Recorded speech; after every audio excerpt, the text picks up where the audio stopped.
Okay, so for this session, let us have annuity problems.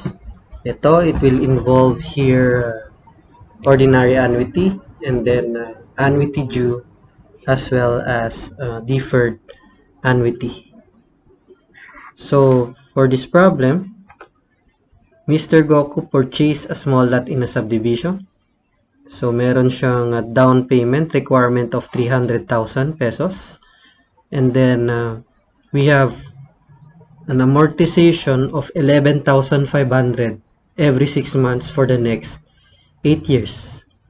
And then the seller figured an interest at 1.5% compounded semi-annually. So the first question is, what was the price of the lot?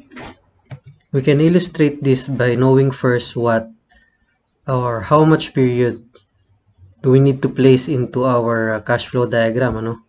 So here, the end period should be determined first. So una muna, meron tayong 8 years.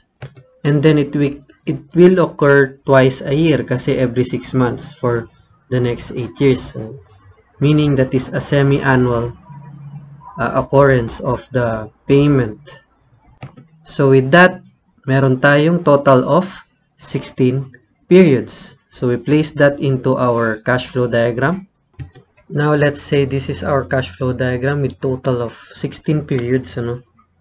And then we will be having an initial payment, of course, that is a down payment occurring at the present time, okay?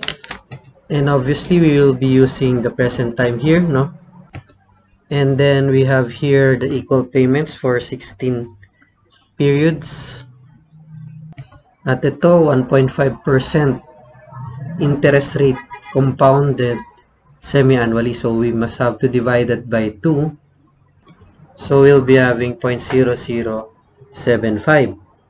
So the question here, the first question is, what was the price of the lot? So, what was the price of the lot? So basically, ang gagawin lang dito is get all of the sum of these payments plus the first payment, which is 300,000. Then 0.75% as a semi-annual rate of interest, and then 16 periods. So we place the notation A, finding P given A at 0.75% at 16 periods. And of course, let us assume that all of the payments will be X. That is the sum of all the present worth, which equates to the price of the lot. Then we'll just place the formula. So substitute mo lang dito yung yung annuity, which is 11,500. So the formula is 1 minus 1 plus I raised to negative n, okay, all over I. So then we add the present worth, of course, the initial payment. So all in all, the cash price of the lot would amount to 472,779.6, in which if we are going to look at the choices, that is letter A. So ito, 472,779.6. So this is the right answer for the first problem, for the first question. So moving on to the second question, we have, if Goku missed the first 9 payments, what must he pay at the time the 10th is due to bring him up to date? So our reference here is the 10th period. So for the 10th period, since we are talking about ordinary annuity, so sa 10th, meron na rin ditong annual payment. So this will be the reference. So we will be utilizing the same cash flow diagram, only that yung 10 payment dito ay na-miss niya. Okay? So if that will be the case, he will be coping up for this 11,500. So hindi siya nagbayad ng 10 times. So all of this annuity will be brought to the 10th period. Kasi nga in question, what must he pay on the 10th period to be able to cope up with the payment? So lahat tong annuity na to will be brought to the 10th period. So we will be using this line, yellow line. Then bring all of these annuities to the future. So of course, we will not be needing that X. So dito na tayo mag-work on sa 10th. Of course, we will neglect 300,000 because yan, that was already being paid. So ngayon, lahat tong annuity pupunta dyan sa number 10th period. See, this is the forward arrow.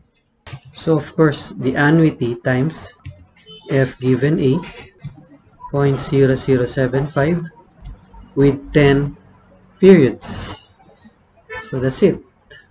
We have here 11,500 times 1 plus 1.0075 raised to 10 all over 0.0075.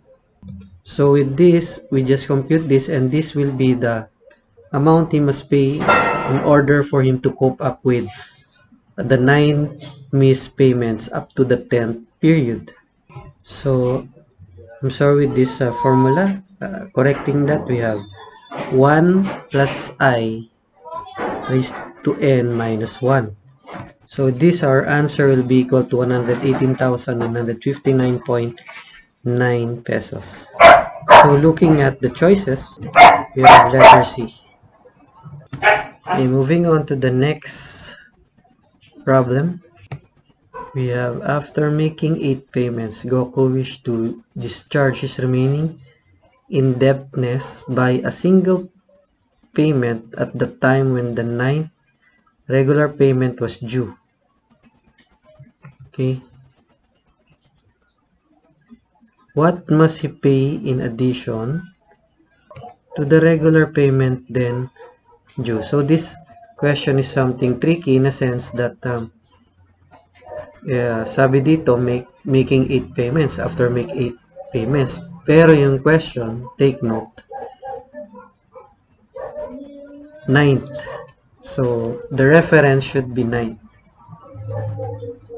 Take note, yung reference mo is 9th instead of, although sinabing 8 payments, okay?